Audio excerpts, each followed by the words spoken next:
Ladies and gentlemen, can I have your attention, please? We'll be starting the next panel in about 5 minutes, so please come in and take your seats. There's lots of seats down front, and please silence your phones before we kick this off. Thank you.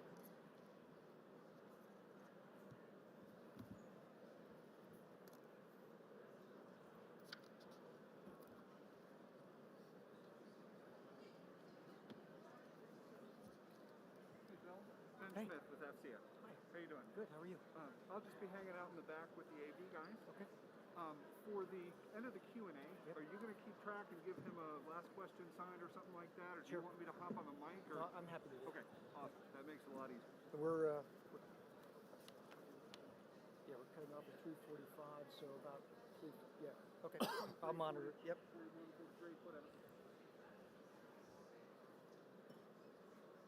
I'll give you a last question here. Okay. I'll come up to do the thanks. Okay, great. Yeah.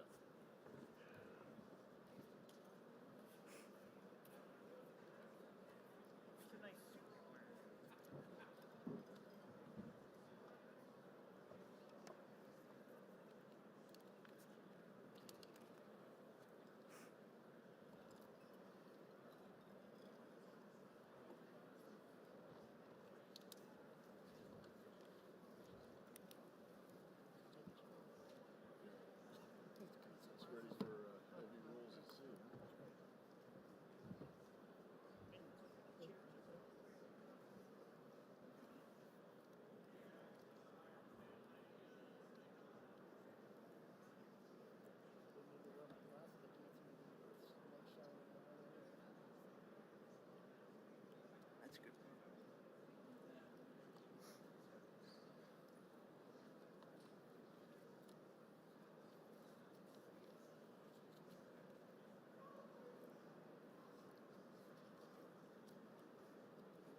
Good afternoon, ladies and gentlemen. Welcome to the afternoon panel session titled, "What Capabilities Are a Priority for Our Numbered Fleets Today, and What is the Next Big Thing Required to meet the Future?" This panel discussion should build very nicely from the earlier TICOM panel and the lunch discussion with the budgeteers. It's time to hear now from the fleet commanders and the FMF about what they need to deal with the threats they face today. I'm Bill Hamblett, the Editor-in-Chief of Proceedings at the U.S. Naval Institute. It's my pleasure to introduce the moderator of today's panel, Admiral Jamie Fogo, U.S. Navy retired. Admiral Fogo is no stranger to this audience. He's a career submariner, had command of an SSN, a submarine squadron, a submarine group. He commanded the U.S. Sixth Fleet, U.S. Naval Forces Europe, Africa, and he is now the Dean of the Center for Maritime Strategy for the Navy League of the United States. He's also a frequent contributor to Proceedings magazine. Admiral Fogo, thanks for being the moderator today. Thanks for coming out. Your panel. Okay, thank you. Thank you, Bill, for that gracious introduction. Thanks to the Naval Institute, our sponsors, and thanks to all of you for being here today. The first thing I'd like to do is introduce our august panel today. And I'm not going to go in order that they set. I'm just going to call out the first, and maybe my favorite because he used to work for me, Admiral Dozier Dwyer. Dozier is the new Second Fleet JFC Norfolk commander. He is a graduate of California Maritime Academy and the U.S. Naval War College, where he has his master's degree. F-18 naval aviator and a Top Gun. Just a fantastic naval officer deployed on 8 carriers in the Western Pacific. He commanded VFA 27, a fighter squadron, but he also commanded a provincial reconstruction team in Afghanistan. And I think that's significant because there's not too many officers on active duty that can say they've done that, and what an experience. As a flag officer, he was with me in Bellinapoli as my N5 extraordinaire, and he did a great job in engagement with partners and allies, and there's a lot of that here today. 3,800 hours in the F-18. The only one that's got more is Admiral Gortney sitting out in the audience there. 1,100 carrier arrested landings, cats and traps on 12 different carriers. So welcome, Dozier Dwyer. Please hold your applause to the end. The next Admiral, 3rd Fleet Commander, Webb Kaler. Webb is a native of San Diego, so we made it easy for him. An 86 graduate of the University of Colorado, Bachelor of Science in Physics, very smart guy, Master's in National Security from the Naval War College. He was XO of Ensign, CO of VFA 143, CO Baton, CO of Ike, and Commander Submarine Group 9. So this guy's got 3,900 hours of flight time, and frankly, that's a lot of time. That's a lot of hours in an aircraft, but that's only one boomer patrol in the submarine force, for those of you that are comparing. F-14 and an F-18 pilot, 600 cats and traps, 75 combat missions. Webb, welcome. Our Coast Guard guest today, absolutely fantastic record, Vice Admiral Mike McAllister. He owns the entire Pacific for the Coast Guard, and what a huge job. He took over on June 30th of 2021 as the operational commander for all Coast Guard missions from Rocky Mountains to the waters off of the east coast of Africa. 3 tours on board cutters, including 2 patrol boats, and from 2000 to 2003, he was the guy in charge of Coast Guard operations up and around New York City and New Jersey during the attack on America in 9/11. And I imagine if you had time to have a beer and talk about that, there's a heck of a lot of stories there, so thanks for being here. He also is an extremely well-educated officer, like the rest, but he has a master's in business administration from the Sloan School of Management at MIT, one I've been harping on to get the Navy to get back into that program. Absolutely fantastic. Thanks for being here, Mike. Last but not least, Lieutenant General George Smith from the United States Marine Corps. George, as 1 MEF commander, commands 47,000 Marines and sailors, the largest Marine expeditionary force out there. He was commissioned in '85 from the University of North Carolina. He's commanded at every level from platoon to Marine Expeditionary Force, Regional Southwest Commander in Helmand, really tough fight in Afghanistan, so this guy's seen some combat along with his Marines. and he's done combat in the Pentagon. He's been there as the J5 for Director of Plans and Policy, actually at CENTCOM, and Senior Military Assistant to the Secretary of Defense. Came over to see me while I was in Naples with the Secretary, and also the G3 for Marine Corps Operations. So, General Smith, thanks for being here. All right, so that's our panel. I'm going to give you a quick rundown of where I see this discussion going today, because we're going to talk about priorities and capabilities. What do these fleet commanders need to fight the fight in the current day, and what are they going to need in the future? What are their priorities, what capabilities they have, and where do we need to go to support them? So it has a lot to do with COPS, current ops, and a lot to do with FOPS, future ops, right? So we want to be able to fight to win, but win without fighting. That's a phrase that my friend Lung Aquilino tells me all the time. It's very important that we have an opportunity to look at the window through their eyes of where we are today in warfighting capabilities and priorities, and then tomorrow, what they need downrange. So we're going to look at challenges and emerging priorities. You need only examine the geopolitical situation over the last year. So our national defense strategy, currently still in effect, another one coming real soon. I hear it's done, and it should be out, and hopefully it'll be made public for all of us to look at. But I don't think the adversaries are going to change. China first, Russia, North Korea, Iran, and violent extremist organizations. So out with the old. When my friend Admiral Phil Davidson marched across the brow and left PACOM last year, he made a definitive prediction, which in the think tank network in Washington is called the Davidson Gate. That is, the Chinese will move on Taiwan by 2027. In with Admiral Aquilino and Pappy Paparo, and these guys have got their hands full out there. China continues to antagonize Taiwan. Several flights into their furs every time something happens in a region of geopolitical crises like Ukraine, and they try to put us off balance in the Pacific. Keeps Third Fleet and 1 MAF busy.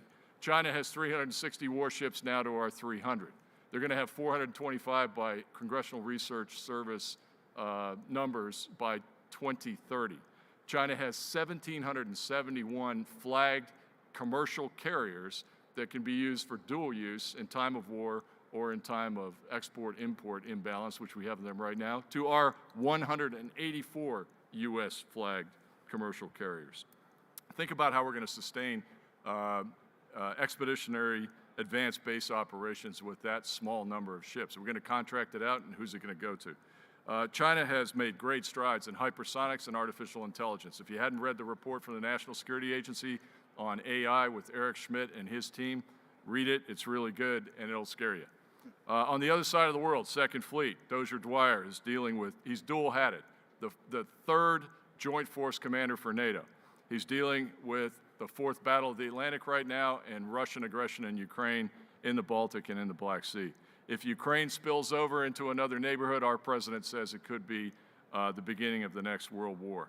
And if you're interested, I got a piece in the Hill out today, Art Imitating Life or Life Imitating Art, and it goes back to that great movie with Patrick Swayze in 1984 called Red Dawn.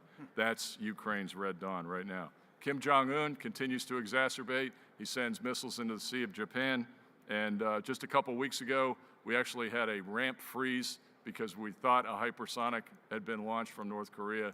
We shut down traffic here on the west coast of the United States for a temporary pause. Absolutely ridiculous.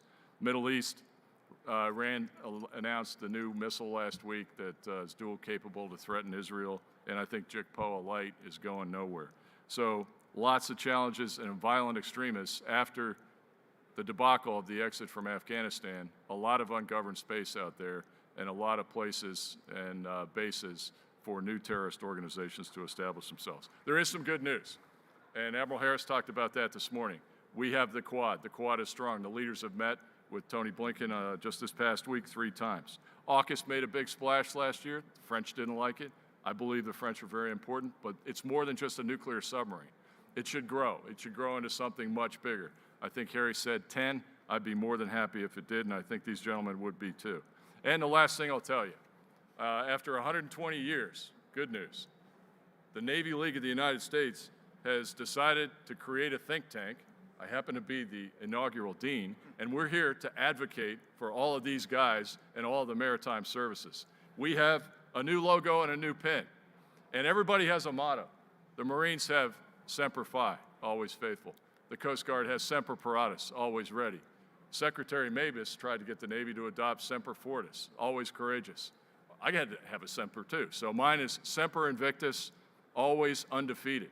Some of the JOs said, what do you mean, sir? Are you going to go to war with the Billy Mitchell Institute? No, well, not quite. We have never been defeated as maritime services, and we never will. And these gentlemen are going to tell you how they're going to do it, their priorities and capabilities today. So without any further ado, first question up, gentlemen. In your area of responsibility, and we'll just go in order, what challenges are the most concern to you and your service? Mike. All right, well, hello, everyone. Let me start off with just a little bit of context because I find myself constantly trying to educate folks on what the Coast Guard's doing, and I'll take a distinctly Pacific view given my current area of responsibility. But just to give you a sense, I think the Tri-Service Maritime Strategy did an effective job of describing how the Marine Corps, the Navy, and the Coast Guard work together in integrated form to ensure protection of the maritime commons. And we really do work across the full spectrum: cooperation, competition, and conflict. I happen to think that the Coast Guard is a distinct advantage to the United States, particularly in the cooperation and competition realms, and I'll dive into that a little bit. But just today, as an example, I have a national security cutter working in Fijian waters, helping Fiji to protect, extend their own sovereignty through a shipwrighter agreement. I've got ships in American Samoa, Federated States of Micronesia. I've got people on the ground doing legal work in Vietnam. I've got a ship off of Ecuador protecting fisheries. I've got people on the ground in Malaysia and Philippines. I've got port assessments I'm doing in Japan. And so while your Coast Guard is by far the smallest of the three sea services, we tend to get into a lot of different places, and we have, in some respects, unique access because of our unique mission sets, which are, while being prepared to go to sea in times of conflict, we also do things like search and rescue and humanitarian response and protection of fisheries and other resources and so forth. And we have a lot of bi- and multilateral agreements which allow us to get into other people's territorial seas and exclusive economic zones, which are fairly unique across government, and we enjoy the opportunity to leverage those to advance U.S. security interests. And I don't want to play down the crisis and conflict role that we have. We are written into O plans. You mentioned Admiral Gortney. I got to work for Admiral Gortney at Northcom, and I would remind everybody when things light off overseas, there's always a Homeland aspect to that as well. And so we have significant Homeland security and Homeland duties that are first and foremost amongst our priorities when conflict erupts, no matter where it is in the world. It was, I think, interesting to us when the Indo-Pacific strategy was released just last Friday night, I believe, because it articulated, I think, fairly well what the Coast Guard wants to do in the Pacific region and do more of.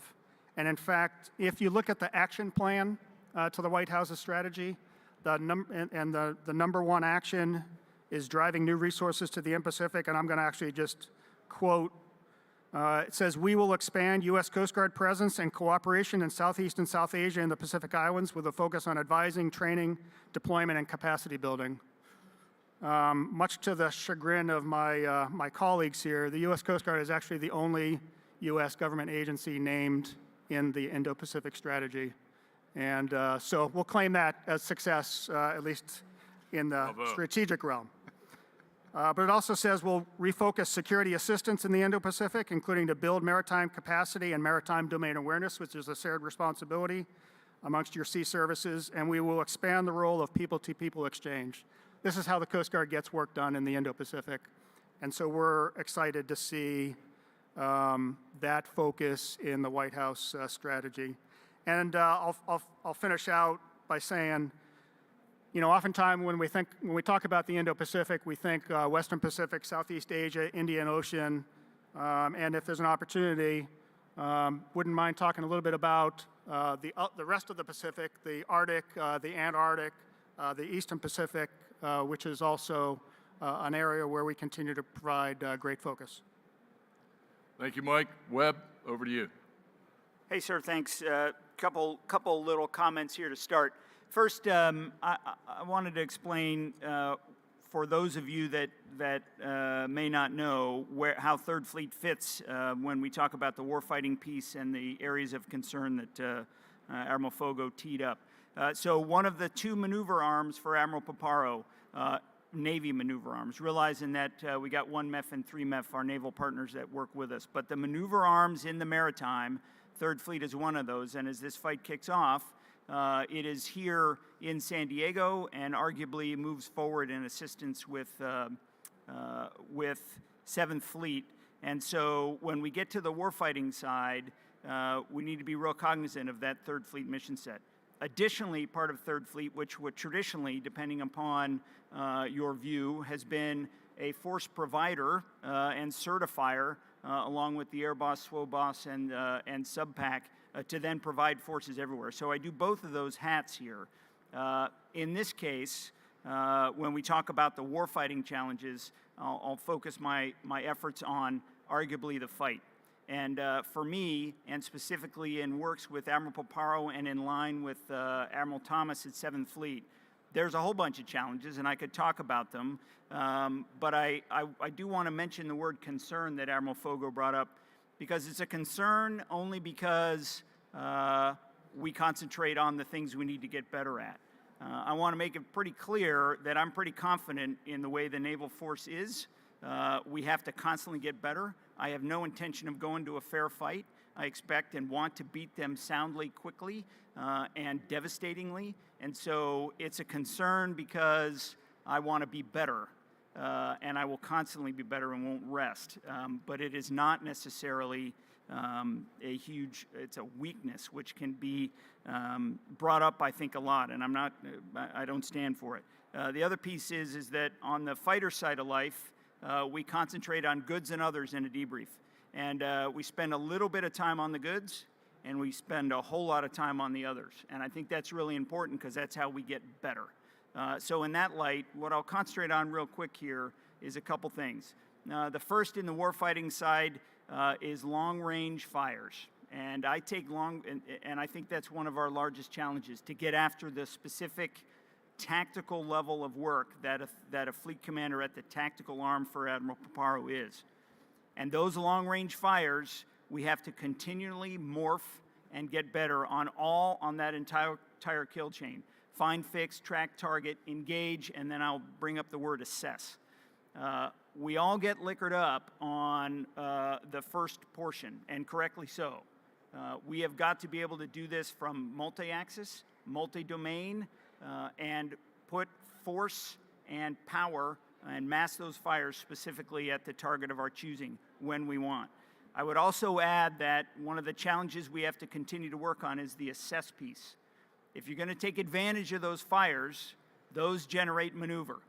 And maneuver then gets inside of OODA loop and decision cycles for the enemy. And for me, we have to work this assess piece very carefully.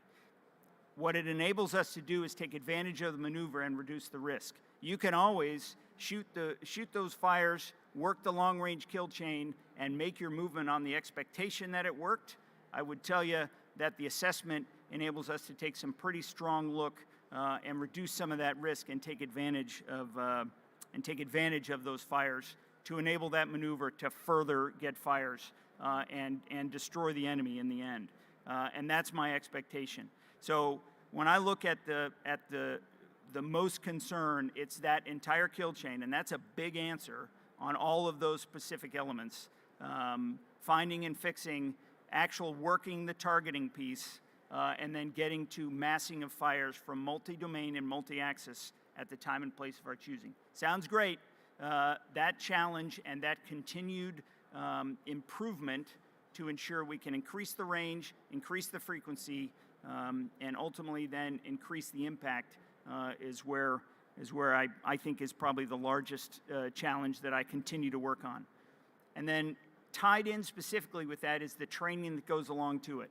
Because we can spend a whole lot of time thinking about it, and we've got to get every young sailor and every air crew and every submariner and every surface ship captain, everybody in line, and have the ability to operate that complexity, specifically in a nominally distributed manner, certainly in a comms limited environment, to ensure we can execute those kill chains on a routine basis, again, when we'd like. So there's a whole lot of pieces in there, and I'll stop there and take any questions when it comes.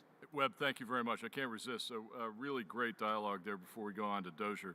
But you said a couple of things, and you're right. The concern about capacity is a big concern in the Navy, so numbers, and the Chinese being at 360 and going up above that, while we hover at 300 to 305. But to your point, I ran into Doug Small outside here, and we've all tried to help him with getting inside the enemy's OODA loop and decision advantage. And if we can figure that out and make that happen, as you said you were doing in Third Fleet, I think that's really value added and makes us a more effective and bigger fighting force. It increases our size. It's a force multiplier. So thanks for that. And it reminds me, most people that know me know that one of my favorite books on strategy is Lawrence Friedman, A History of Strategy. It's like this thick, but he says you don't have to have ends, ways, and means. You can do what surface warriors call shoot, look, shoot doctrine. You can engage, stop, assess, take advantage of your fires, and then engage again or not. So thanks very much for that. Dozier, over to you. Yeah, thank you, Admiral, and also like to thank you for that very kind introduction. I didn't know I was your favorite. I'll have to check my fit reps because I don't remember reading that in any of my fit reps, which I think many friends and mentors I see out here in the crowd will probably agree that I was probably not their favorite, or at least it didn't appear in the fit rep that they wrote on me. But great to be here at West, great to get out of Norfolk and get back to San Diego and interact with so many colleagues, and as I said, mentors and friends, and to be with you to share my thoughts on how we are postured and looking at the potential conflict that could arise in the Atlantic in the future. And much like my colleagues up here, I'd like to set the stage and a little bit of context. And as many of you are tracking, in 2011, the U.S. Second Fleet was disestablished. We were engaged in largely expeditionary operations well beyond our shores. There wasn't much of a threat in the Atlantic, and it was decided to focus the resources and disestablish Second Fleet and place those resources elsewhere. After 2014 and the illegal annex of the Crimean Peninsula, as many of you are tracking, we saw an uptick of Russian Navy submarine out-of-area deployers, which culminated in Russian general-purpose submarines off the east coast of the United States. And it was determined at that point that the Atlantic no longer provided that geography that enabled our protection and that standoff that we've enjoyed for so many decades. And it was established due to that now persistent proximate threat that nuclear-powered Russian submarines with a land attack capability posed to the defense of our homeland, that it was time to stand up another operational command in Norfolk, Virginia, and reestablish a U.S. Second Fleet that was established in 2018 under my predecessor. And in that time, and it was, I think many of us that have been part of large organizations, we kind of inherit the bureaucracy that comes with those organizations, and we often like to go back and redesign and rebuild that organization fit to fight, fit to operate. And that's really what those that came before me did with the U.S. Second Fleet. They reimagined the Second Fleet, and the Second Fleet today is much different than my partner Webb here in the U.S. Third Fleet, in that I am solely focused on operations. I am not in the maintenance and basic phase business. Units and ships are assigned to me, largely trained, largely manned, largely ready to fight, so I can focus on war fighting and defense of the homeland across the Atlantic. And that is my mission set. Maritime Homeland Defense, working for NAV North, Admiral Cottle. And as Admiral Kaler Webb stated, I am also a maneuver arm. I support NAV North. I also support Admiral Burke as NAVUR, as a Second Fleet Commander, available to him to see to naval forces throughout the Atlantic. And as many of you are tracking on paper, my AOR is from Puerto Rico to the North Pole out to 45 west longitude. And many of the warfighters I see out here in the crowd know that in time of conflict, we're not going to worry about lines on a map. We're going to worry about speed, agility, violence, and be able to maneuver our forces independently of lines of maps to bring force to bear on our adversaries. And so with that, as a U.S. Second Fleet, we are focused on an integrated approach, multi-domain, cyber, space, obviously undersea, as well as air and maritime to conduct our mission. And because we're such a lean headquarters, we need to focus on interoperability, not only with the joint force, but with our allies and partners. And I'm glad to see Admiral McAllister up here, my counterpart on the East Coast, Admiral Poulin, who's the Atlantic Area Commander as Coast Guard, with the U.S. Coast Guard, and Admiral Santarpia, who is the Atlantic Canadian Commander. The three of us have established a tri-party relationship to ensure that we bring all forces in the maritime to bear to provide defense to the homeland. So that's as I see it for the U.S. Second Fleet. And I look forward to your questions as we go out throughout the afternoon. Thank you, Admiral. Hey, thanks, Dozier. And thanks for the head nod to the United States Coast Guard. I mean, as NAVUR, I got so much mileage out of my relationship with Commandant Schultz. He would send me cutters, and they would deploy to the Gulf of Guinea in West Africa for 6 months, doing absolutely amazing things. And so thanks to the Coast Guard for being force multipliers for the rest of the team here, even though they come under a different department. United States Marine Corps, General Smith, over to you, sir. Admiral Fogo, thank you, sir, for the introduction, and it's great to be with you all this afternoon. My battle buddy, when talking about the challenges and concerns, my battle buddy Webb Kaler mentioned long-range precision fires and kill chains, and I would add to that sensing and making sense of the environment and preserving the ability to command and control in contested information environments. Lots of work going on across the joint force in those areas that you're all well aware of. All very, very important. But when I focus on a particular concern, I would offer that we're not placing enough emphasis on logistics, and particularly logistics in a distributed and contested maritime environment. And I say that because it's hard to exercise. Exercises normally aren't long enough to truly exercise and pressure test logistics, if you will. In the war games that I've participated in, far too often forces are where they ideally would like to be with a whole bunch of sustainment piled up, and the war games don't last long enough to test logistics. But I think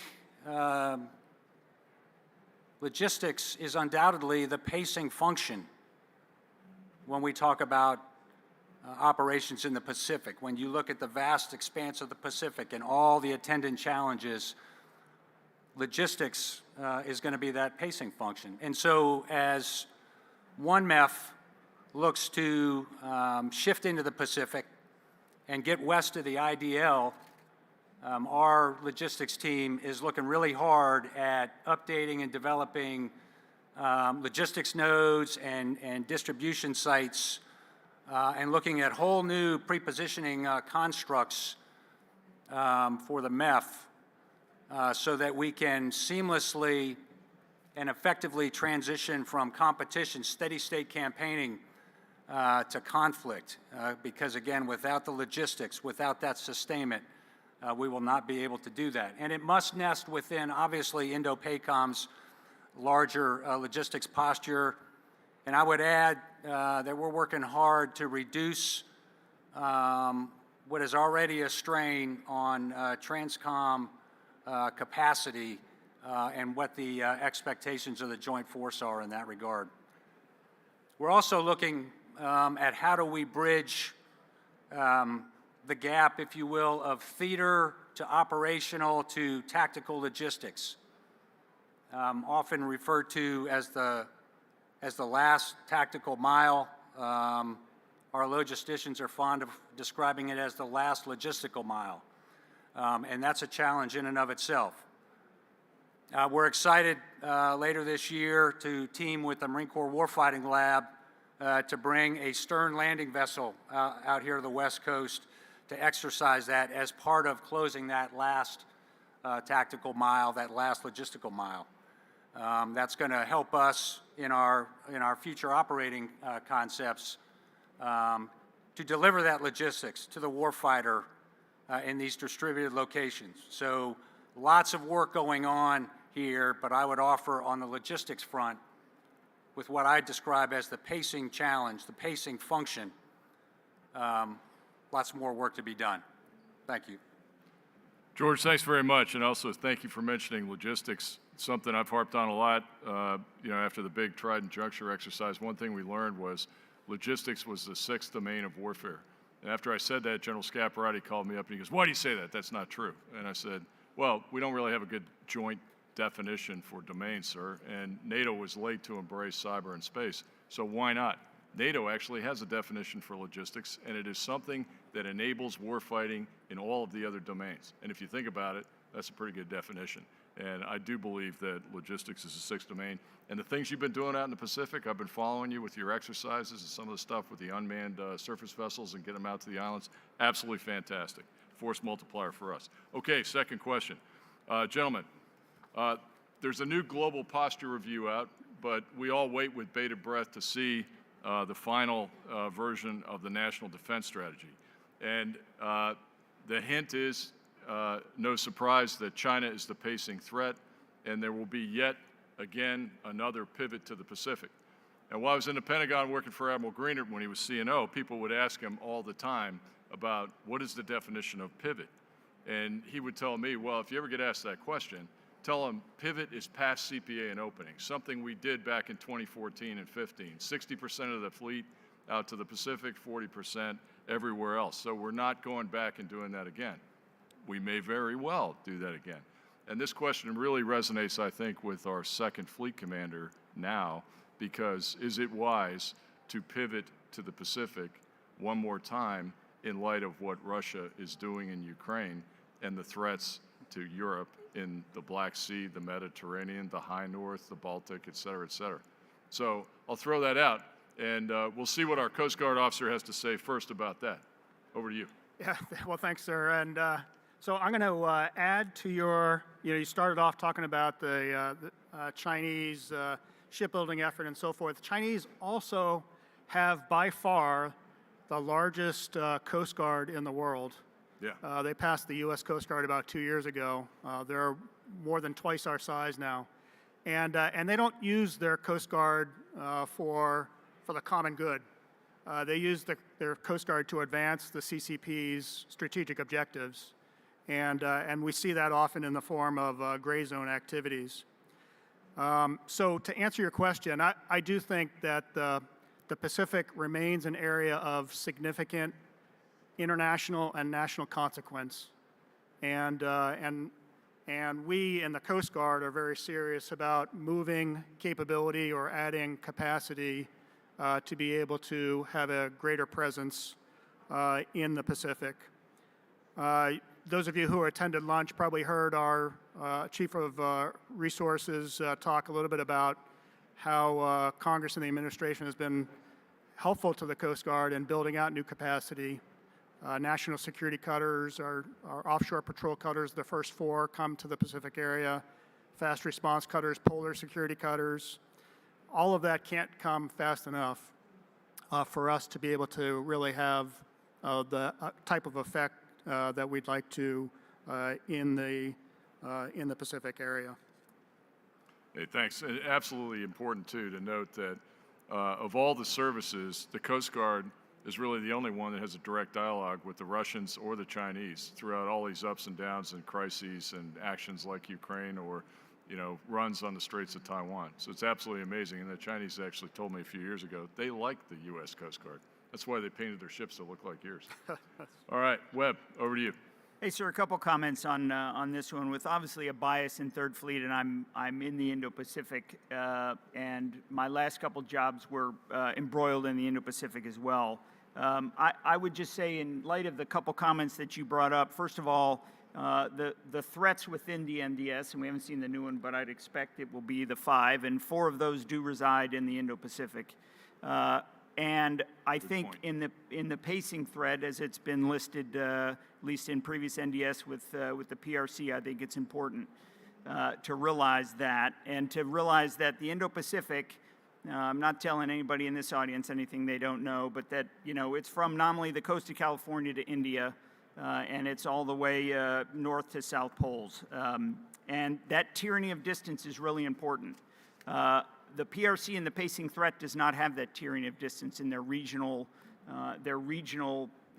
aims. And so the ability to be present in competition is needed, I think, and really important. If you're going to compete, you got to be on the court. And if we aren't in the backyard, it's like playing a basketball game 5-on-3. You're at a disadvantage. And so my personal opinion is the pivot to the Pacific is correct. I think the force structure forward is deterrent, has a deterrent effect. It has, because of its ability to respond, and it enables us to compete in the large area that the Indo-Pacific, certainly west of the international date line, even in that light, has. I would caveat that also with that pivot to the Pacific is, in my opinion, correct. The thing and the best part of the naval forces is they are movable. And so pivot to the Pacific does not mean that they are embroiled or stuck there, but they are then able to maneuver and move to areas that require it at the time. So that'd be my comment, sir. Thanks, Webb. Yeah, and if he's out there somewhere, native of San Diego, our friend Admiral Not-So-Swift would say, yeah, the beauty of naval forces is our ability to swing from theater to theater to theater. You could argue about how much time it takes, but a nuclear-powered aircraft carrier can get to theater in a couple of weeks. And so we have 2 out in the Pacific, and we have another one in the Eastern Med that just finished up Neptune 22 deterrence exercise against the Russians. So thanks, I agree with you. Dozier, over to you. What do you think? You're the European guy. Yeah, I'd love to keep everything in my Atlantic waters, and there you go. but I'm a realist, and I also understand the priorities. And something that Webb was saying reminds me of, right out of the CNO's NAV plan that U.S. naval forces will deploy with a joint force alongside our allies and partners to conduct our maritime business anywhere, anytime, to ensure freedom of navigation and an open and free maritime environment. So that is our job. It's not parochial, it's not isolated to regions. When we train and certify our deploying carrier strike groups, our amphibious radio groups, and our submarine forces, it's for a worldwide deployment. And that's what's unique and great about the United States Navy, is when we are trained and certified, we are trained and certified for all missions, anywhere, anytime. And as I walk the waterfront and talk with the ready rooms and the ward rooms, the chief's mess and the crew messes, they're in their mindset, we're based in Norfolk and we're going to be deploying to the Mediterranean. And the message I have for those various audiences is, you pack your sea bags, and when you push away from the pier, be ready to deploy around the world to face any conflict, any crisis, because that's what we do in the United States Navy. I know, as the U.S. Second Fleet, I enable the U.S. Third Fleet and the U.S. Seventh Fleet for their operations when they find themselves in conflict and crisis. Just like Webb, when you train your forces, you train them to support NAVUR or NAV North if the crisis or conflict arises in the Mediterranean or the North Atlantic. Harry S. Truman, who we just deployed and certified last fall, during her COM2X exercise, she ran the gamut of training scenarios that that covered all problem sets, not just the big two, but the 2+3. And when she sailed, there's full anticipation that she was going to go somewhere else. And today she is operating in the Mediterranean based on where the department needs her most. So, though I'd like to keep them all in the Atlantic under the Second Fleet control, I understand that we are a global Navy and we are trying to carry out any mission anywhere at any time. All right, George, from the Globe and Anchor, what do you think? So I would simply tell you that one MEF since 9/11 has been largely focused in the CENTCOM AOR. It has been just a constant pull of one MEF forces and capabilities into the central region, and it's only been in the last year, 18 months, that we've been able to conduct this pivot. I wouldn't classify it as a second pivot. It's probably an initial pivot for one MEF to get into the Indo-Pac and to exercise as a part of the team, as a part of the joint force there. And ideally, what we're looking to do is to provide Admiral Paparo a second Marine Expeditionary Force, along with 3 MEF out in Japan, that supports the fleet's maneuver. So I see my task as very simple. I support Admiral Kaler's maneuver in the Indo-Pacific. And so we've been focused mightily on that. And you hear of a bunch of discrete capabilities as part of force design, but make no mistake, I focus intently on Marine Air Ground Task Force warfighting in the Indo-Pacific in support of the fleet commander. And that's, the best example of that I can give you is we're getting ready to assume the responsibilities for the MAGTAF deployment down to Darwin, Australia here in the next couple months, and we see that as a tremendous opportunity to increase our footprint, one MEF's footprint in the Indo-Pacific. We continue to explore any and all opportunities to get west of the IDL. And again, I mentioned the logistical challenges associated with that, so we're working very hard on that front. It's important to do that, to provide that deterrence, to add to that deterrence value to the joint force, and also to reassure our partners and allies in the Western Pacific. And one of the things we're looking to do is to put a spotlight on those malign actions of the pacing threat, in particular, our principal adversary out there. And I had the good fortune of working on the Tri-Service Maritime Strategy that Mike McAllister highlighted in his comments while I was back in the Pentagon as our operations deputy. And I saw the importance of the naval service, the Navy, the Marine Corps, the Coast Guard working together, leveraging various capabilities, and in the case of a Coast Guard, leveraging their unique authorities to conduct that deterrence by detection, if you will, to put that spotlight on those malign activities and really stop them in their tracks. So one MEF is working hard to be part of that overall deterrence calculus. George, thank you. Let's move on to something that you heard about. I haven't read a lot about the results. Maybe you guys can shed some light on it. The large-scale exercise from 2020. Now, this was originally planned to go down in 2019. I was part of it with Admiral Grady and Admiral Aquilino, and unfortunately, it was delayed for COVID, and I retired before we actually pulled the trigger and did the exercise. Admiral Gordon, he's out here in the audience. He and Admiral Swift were part of this XCOM for the exercise, and sir, I think it was the largest XCOM ever, and kudos to you for that, because every major exercise I ran in Europe didn't have enough people in the red cell or the XCOM, and it stalled, or you exhausted them, and the inputs were weak. So this one, you had lots of folks, in excess of 1,000, trying to help our warfighters get through what would be a real campaign. Some virtual, but some real. Virtual carriers, real carriers. Okay, so the one thing I want you to work in the answer on how it went for you, maybe some lessons learned, whatever you can talk about in the unclassed domain, is also the fact that I don't think there were any allies and partners in this. And I think there's a place for them in the future, particularly if we're going to walk the walk of the talk about AUKUS and the Quad. So opinions and lessons learned on large-scale exercise. Mike, were you involved in that? I had the opportunity to go to Global 14. Webb and his broader team were kind enough to host me out there. So yeah, I have a little bit of insight. But let me pivot just a little bit.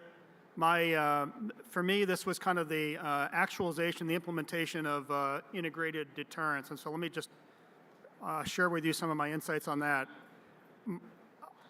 When we talk integrated deterrence, we seem to generally focus on across domains: sea, air, land, cyber, space, and so forth. Admiral, you just mentioned the need to integrate across and with international partners, and we certainly concur with that. But also there's the need for integration across the whole of government, and I think this is probably an area that bears the most potential. And by that I mean, the diplomatic, information, military, economic, getting all of U.S. power and international power kind of focused in the same direction. And I don't think we've quite got there yet. So let me give you one example. It's kind of a Coast Guard flavor example, and I know Ross Myers was originally going to be here and understandably had to cancel, but so I'll give you a cyber example where integration is important. We, the Coast Guard, are integrated into U.S. Cyber Command for military-focused cyber capability. We work with CISA very closely to build out cyber operations capabilities for the Department of Homeland Security. Think critical infrastructure protection from a Homeland defense perspective, and we're the sector lead for the U.S. in maritime cyber security. So we have relationships with ports authorities, with private industries, maritime industries, and we're now being approached by a lot of our international partners who, from a trade perspective, are interested in joining efforts from a cyber protection standpoint. Cyber is not as effective if you take kind of a military-only viewpoint. If you really can integrate across the whole of government and with your international partners, you're really able to, frankly, leapfrog into combined effects much more than if you go it alone. Perfect, thanks. And one thing I'll add, many of you know this, some of you might not, is probably the greatest example of Coast Guard leading whole of government is the Joint Interagency Task Force, JIATF South, down in Key West, that's doing counter-drug and illicit trafficking in this country. And it's an example for all the other COCOMs, and many have picked up on that. Webb, on large-scale exercise, 7 time zones, over 25,000 personnel. How'd it work for you? Yes, sir. So again, I was a tactical arm as part of that, and I worked then for obviously one of the NCCs. I had the opportunity to be involved in those VTCs as well. And what we saw was integration across the NCCs, and realizing it was a Navy-specific, naval, I would say, in that regard. And we didn't have a huge, certainly combined sense, and the joint was at the tactical level.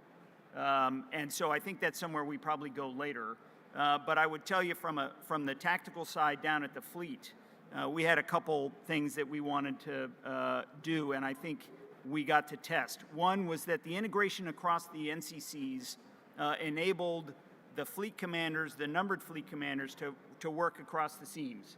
It was, and read for me, 7th and 3rd, and then for Admiral Thomas, not to speak for him, but he then could synchronize with 5th on the other side.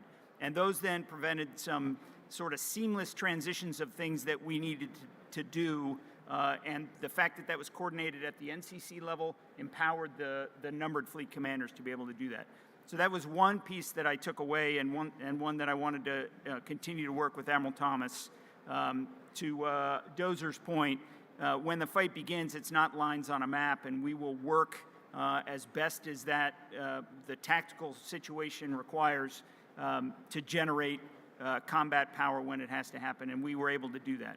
The second thing for 3rd Fleet was to be able to command and control in an expeditionary sense. And that sounds a little bit like, what are you talking about? Well, 3rd Fleet doesn't have a flagship anymore. It doesn't mean I won't abscond with one if I need to, but that comes at the expense of then a ship that may be needed for either amphibious operations or what have you. So for us, I do think that at some point when the fight happens forward, I need to be closer to the time zone. I think I need to be able to sense the battlefield as locally as possible. What we set up in large-scale exercises then was an expeditionary mock, in George's lexicon, in a tent. And can you command and control the fleet from an expeditionary standpoint, both for the equipment and the C2 requirements, and then the actual staff ability? And we were able to do that both in the large-scale exercise, and we C2'd the rest of Third Fleet writ large from there. And then the final thing that large-scale exercise provided us, and this was a tactical experiment specifically, was in the SYNC-X that we did off the coast of Hawaii. And poor ex-USS Ingram's at the bottom of the ocean now due to some really good work across the joint force. And we were able to provide synchronized time and place of our choosing fires from the Marines, ground-based maritime fires from the Marines, MLRS fires from the Army that actually was a shipboard shot. The Navy provided air, surface, and submarine fires into this hulk. I forgot the Marines also provided air fires. And the Air Force planned on, and there was some last-minute maintenance problems, but it was going to be air, long-range, very long-range, CONUS-based fires. And so that joint synchronization of nominal long-range fires from the full joint side and multi-domain, which ended up being multi-axis, gave us some really good opportunity there. Excellent. Thanks very much, Webb. Dozier? Yeah, thank you. And just as Webb was saying, it was a great exercise, and we realized and learned very similar aspects out of that. At the tactical level, as Webb was saying, we realized at Second Fleet that we need to be forward at the point of need to provide effective command and control of maritime forces, not just naval forces, but maritime forces, as well as a joint force who's supporting us. At Second Fleet, if I'm commanding and controlling maritime forces in the North Atlantic, that is 5 to 6 time zones ahead as well. So it is a not as vast as the Pacific, but it's still a vast area to command and control from Norfolk, where forces are operating in the high north. So we came to the realization early that expeditionary capability is required, and like Third Fleet, Second Fleet does not have its own command ship, so we're talking tents, we're talking forward, and the Second Fleet exercised that during large-scale exercise with a small group of 50 sailors and Marines forward working out of tents, working out of cruise boxes to set up their C2 systems. At an operational level, much like what Webb was saying, LSC really drove home the point that lines on maps don't really matter. As the maneuver arm for NAV North and NAV Ur, working with the U.S. Sixth Fleet under NAV Ur, it's incredibly important that we have good Maritime Operations Center to Maritime Operations Center or MOC-to-MOC coordination to ensure that we bring effects to bear with that speed and agility required for a future fight, as well as that MOC-to-MOC coordination in the Pacific, because the potential adversary or future adversary that I'll face in the Atlantic and the high north could very well be the same adversary that Webb and KT are facing at Third Fleet and Seventh Fleet. So the effects that I bring in the Atlantic need to be coordinated with the effects that are being brought to bear in the Pacific, because the adversary sees us as one joint force. They don't see us as separated by 2 different oceans. So those effects have to be coordinated. I think that was one of the true valuable insights that LSC brought out was that required global MOC-to-MOC coordination is required in any future fight. Terrific. Thanks, George. Well, first of all, Webb, thanks for highlighting 1MEF's participation in the SYNC-X. We learned a lot there, but what I really want to focus on is how we took some of the lessons from LSC and drove it down to the Echelon 4 level, if you will, during our recent exercise, Steel Knight just this past December off the Southern California coast here. And it really was impressive, the level of initiative and innovation by Marines and sailors to get at Naval Expeditionary Command and Control, which Dozer highlighted in his comments. And really, I would highlight the work of Major General Roger Turner, the Commanding General of the 1st Marine Division, who's in the audience here today. And I don't know if Rear Admiral Mouse Bays is here as well. But the teamwork between 1st Marine Division and ESG-3 was absolutely phenomenal. And then you mix in kind of the innovation of Colonel Beef Winters here from our Marine Air Control Group, who really kind of widened his aperture beyond aviation command and control and looked at, Naval Expeditionary Command and Control and how do we get after this. All of those Marines and sailors contributed to tremendous learning on working through the details of communications networks, information flow, target acquisition, and ultimately target prosecution. So this went leaps and bounds beyond simply integrating Navy sailors and Marines within a maritime operations center. That's important, and they did that, but they went well beyond that. And I personally watched more than a dozen times how this team was able to seamlessly pass command and control back and forth between a Navy commander afloat and a Marine commander ashore in prosecuting maritime targets.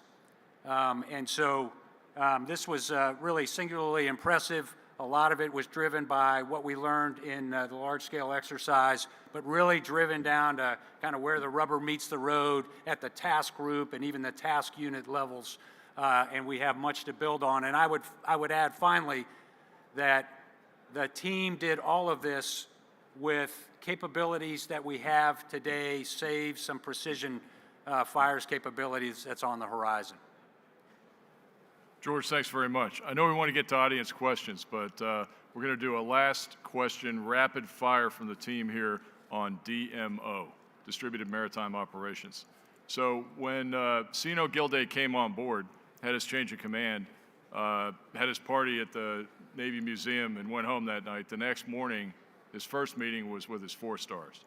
So that was myself, Admiral Grady, and Admiral Aquilino.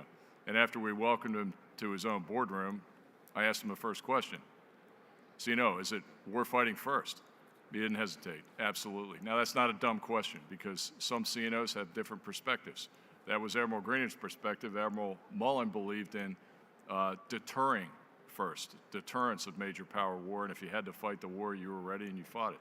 It's all how you present yourself to the hill. So then Admiral Gilday said, from where I sat on the Joint Staff as Director of the Joint Staff, I think you guys are all on board with distributed maritime operations, and our heads went up and down. So gentlemen, 30 seconds apiece. How is DMO working in your AORs? And Mike, you want to take a bite on this, or you want to take a bite on it? Coast Guard does distributed maritime operations every day. Maybe we'll copyright the idea, but I think at a higher level, this is really about creating integrated effects, across distributed operations. And to your point, sir, there's the conflict, warfight, but there's also the activities that lead to that, the competition and cooperation. And I do think that there's opportunities for us, as I think about, as an example, Chinese gray zone activity and countering that in an integrated effect form. We could be fully successful in integrated deterrence from a military perspective, and China could still march its way across the Pacific into South America and all around the globe. And so we really do need to focus below the level of conflict today in order to stem that. Thank you. Webb? I'll go quickly. I've talked a lot about long-range fires, multi-axis, multi-domain, and that's the heart of DMO. When you mass those fires in a specific spot, you're getting to the power of that. But you've got to be able to do that or distribute it, and we're not able. And in the end, massing those fires when that commander needs it is the whole piece of that. And I think we're moving to a very good capability there. Of note is that requirement is that those commanders at whatever level need to have assigned battle space for which they can operate in. And to be able to do that, you got to be able to sense it, you got to have the authorities to operate in it, and you got to be able to C2 in it. And if you can do that, I think, and talking with my boss, he will delegate that to me. And then I will operate in that in a distributed manner, which means I can C2, I can sense it, and then my mission command will enable those tactical units to then operate and mask those fires. If I can delegate it further, I will then, if those units can sense, have the authorities to do it, and C2 it, I'll delegate it further and we'll have the ability to mask those fires. C2, very important. Thank you. Dozier. Absolutely agree 100% with what Webb is saying, and I'll take it one step further. What we're looking at in Norfolk, it's that integration of allies and partners, because they truly, especially in the Atlantic area, and Webb, you would say the same in the Pacific. It's having our allies and partners with us every step of the way to bring their unique capabilities, their unique insights to the area, to the geography, to the historical significance, and then it really gets back to our information sharing. What is the releasability of some of our intelligence? Can we develop tear lines that we can release to not only Five Eye but also to our NATO partners to enable that information sharing across the alliance? And I think that's really critical to really taking distributed maritime operations to the next level, because there are navies that have unique capabilities, exquisite capabilities in areas that we don't often find ourselves. So I think that's kind of really where we take the next level of DMO is through allies and partners. Thanks. Great thoughts. George, over to you. Last comment. Yeah, this is all about generating the virtues of mass without the vulnerabilities of concentration. And for the Marine Corps, that's accomplished by our stand-in forces, which are optimized to operate in close and confined seas in defiance of our adversaries' long-range precision standoff capabilities and sensing capabilities. This is all about supporting fleet maneuver for Marine forces and the broader sea control fight. Fantastic. All right. Now it's over to you, audience. There's not a question that you can ask that will stump this incredible crowd. So take it away. We've got mics, I don't like that joke. and we'll try to be as judicious as possible. Sir, DMO counts on information warfare officers. How do you think on your staffs from operational to tactical we're doing at getting those people integrated, and how are they doing, and what do you need more of? I'll take a swing at that. First of all, I agree with you. If I'm massing effects, it comes from all levels, right? And so space, cyber, and the like. I think the training of that gets very difficult to be able to do that. And so that's one of the challenges we have as we integrate the IW world into that. I personally think that as we've worked through the IWC construct at the strike group level, and now it's building out to IW and the MOC, and that's both at the numbered fleet and the NCCs, that we're generating the needs and the reality that it's a supported relationship depending upon what phase of that fight you're in these fires, right? And so I think we're making pretty good strides in it, to be perfectly honest. And I wish Admiral Myers could be here, but I certainly understand why he can't, our 10th Fleet Commander. And what he would say is that, this is an area that he's working very hard on. He also has his own Maritime Operations Center.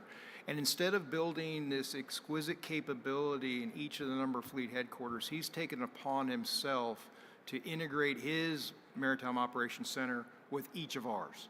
And so he has that resident expertise up at Fort Meade, attached to the cryptological network, so he can provide us with those IW fires that are critical at the maritime MOC level.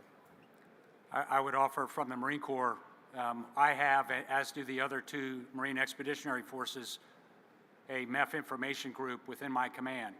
Headquarters Marine Corps also has an information department led by a 3-star Deputy Commandant, Lieutenant General Jerry Glavy, who's in the audience here today.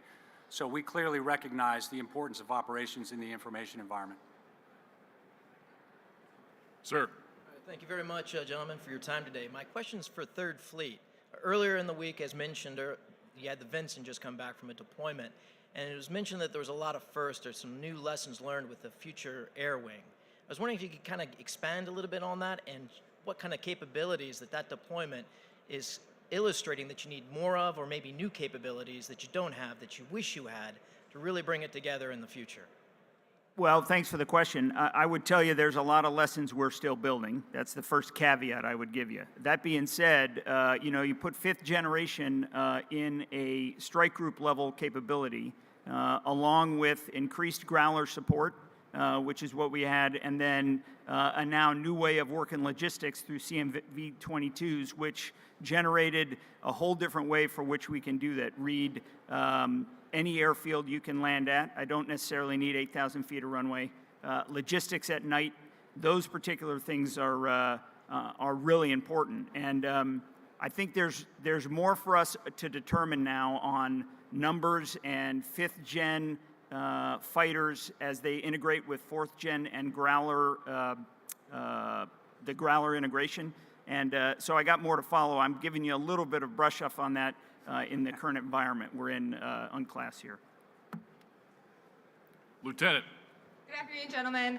With the current global supply chain slowdown, as well as our dependence on Chinese-made material, how do you see that affecting our ability to maintain our fleet and project our fleet forward in the future fight?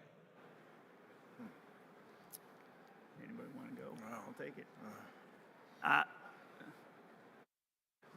If nobody else wants it, I'll hop on it. It's a really good question. I think General Smith talked to you about from the logistics piece. I think your question is more on overarching large supply chain and fixing ships, buying Chinese-made products, and those type things. That's a fairly large question above the fleet side. I can give you my personal opinion, which is that I think we're making pretty good strides in finding where those weaknesses are, as you pointed out. Half of it is determine what the problem is, and then we work to address that piece. There's a cost piece that's involved in that, but I think we're making better progress. I am concerned about it as you are, but that's about all I can give you.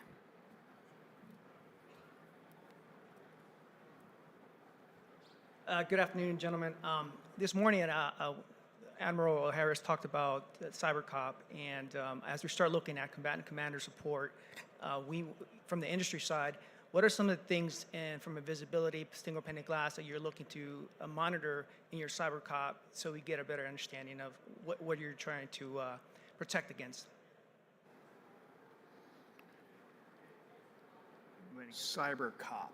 I mentioned in the previous question, Vice Admiral Ross Myers, who is our 10th Fleet Commander, also U.S. Navy Cyber and Space.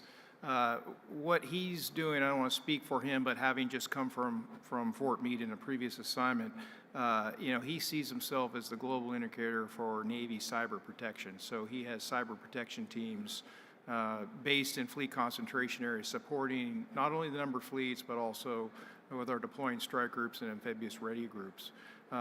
We also, I believe the Marine Corps, correct me if I'm wrong, but the Marine Corps supported the Queen Elizabeth deployment with a cyber protection team with the embarked F-35s on board.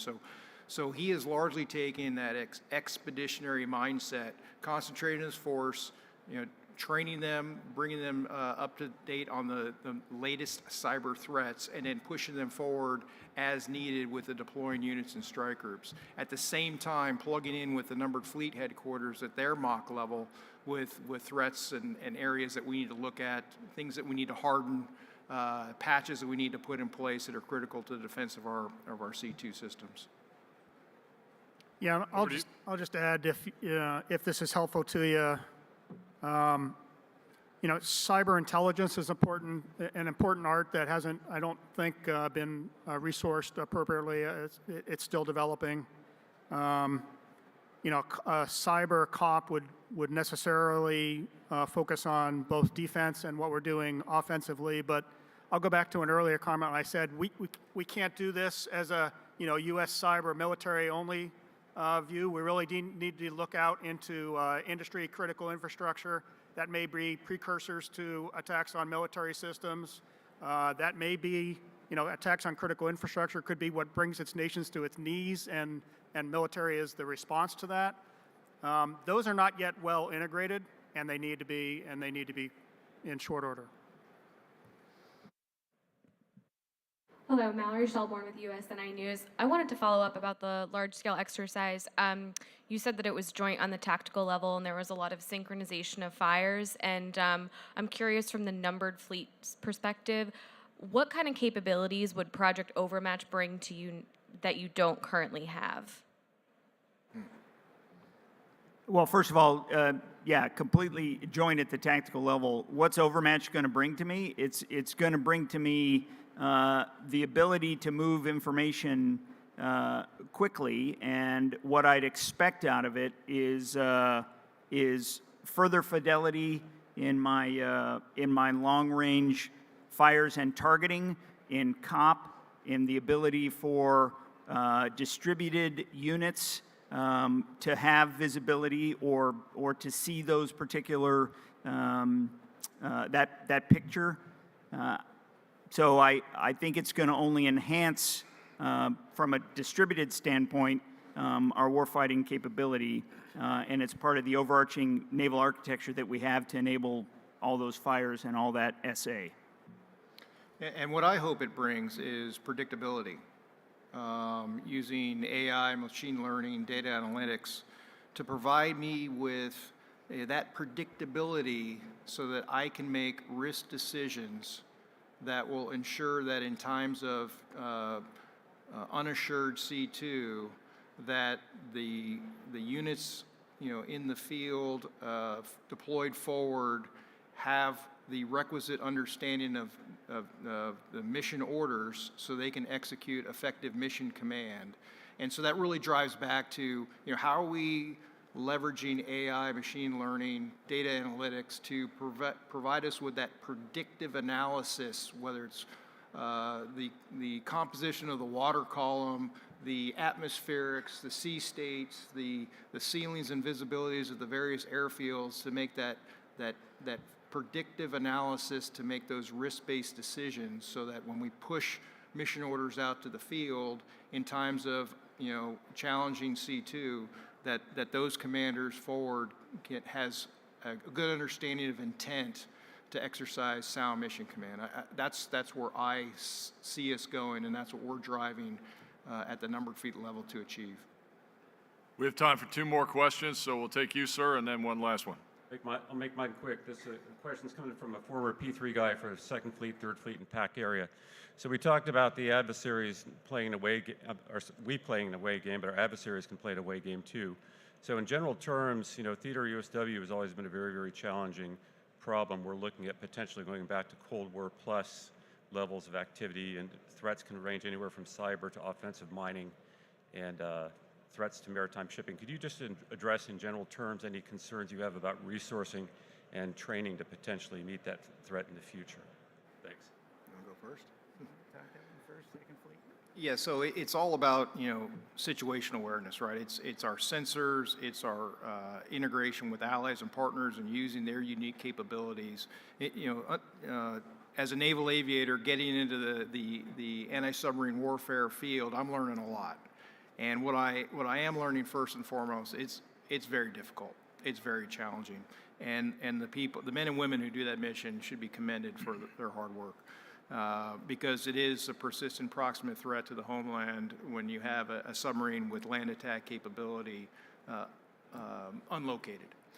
So it's about how are we posturing our future sensors, where are we placing them, where are the investments in infrastructure to base our land-based maritime patrol reconnaissance aircraft, and then what is the investment we're placing in our surface force so they can prosecute a submarine in any environment, which it can be very challenging, and that's where we need to focus our efforts. All right, one last one, sir. Sir, Admirals General, thank you for a great panel on operational stuff. Admiral Fogo, you mentioned the 1,700 plus ships the Chinese had, and I think the tyranny of distance, Admiral Kohler, you mentioned.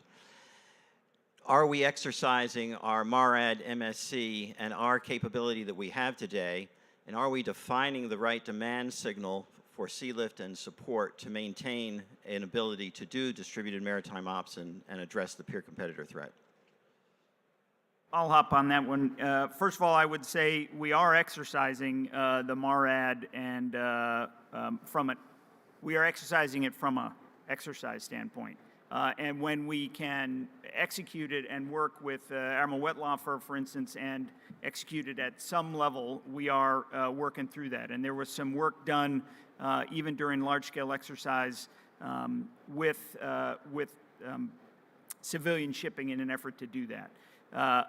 What we do see, as you mentioned, and as people have mentioned on the logistics side, and as General Smith mentioned, is that that whole specific chain continues to be very difficult. And I would argue that the exercising, and now I would say within command post exercise and those things, certainly continue to validate that. And there is a very large effort across work with Admiral Wetlaufer at MSC, work with General Smith that he talks about, and the overarching MARAD and CivMart to get after it. It is in the end, logistically supporting the away game is a hard fight, as you mentioned. All right, thank you very much. So that's it for our questions. One last comment from me, and that is I think the group here has done an outstanding job of articulating for you the importance of the tri-service maritime collaboration, cooperation in national security for this country. And quite frankly, we need more of it. We need more Navy, Marine Corps. We need more Coast Guard. And last thought, we need to break the one-third, one-third, one-third paradigm and sweep some of those resources this direction. I can say that because I'm retired now. Thank you very much. Bill. Ladies and gentlemen, on behalf of the Naval Institute and FCA International, please join me in a round of applause for our panel this afternoon for a great conversation. Good job, guys. And as a token of our appreciation, we'd like to give a copy of War Transformed, new Naval Institute book by Mick Ryan, to each of our panel members. Thank you, gentlemen. Thank you.